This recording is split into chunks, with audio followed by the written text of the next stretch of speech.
Hər vaxtınız xeyirli olsun, hörmətli tamaşaçılar, dəyərli izləyicilər. Son dəqiqə bir xəbərimiz var, onu nəzərinizə çatdırırıq.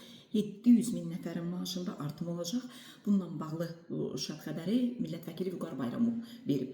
O bildirib ki, Əmək Məcəlləsində edilən dəyişikliklərə əsasən minimum əmək haqqı məbləğinə ildə ən azı bir dəfə baxılacaq. Bu da minimum əmək haqqının artımında dövrlüyün təmin olunması deməkdir. Eyni zamanda bununla artımlar qanunla demək tənzimlənəcək.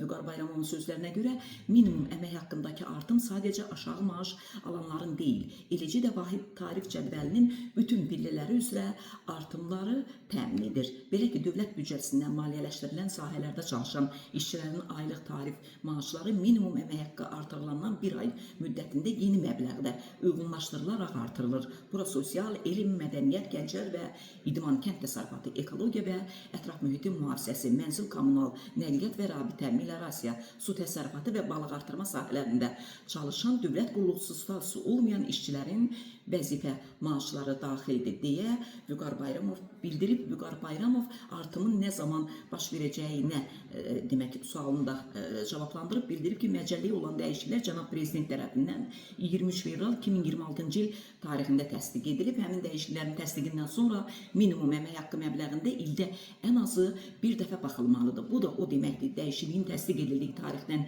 keçən bir il müddətində minimum əmək haqqı məbləğinə ən azı bir dəfə baxılaraq artırılacaq. Müəyyən illərdə daha çox artımlar da ola bilər.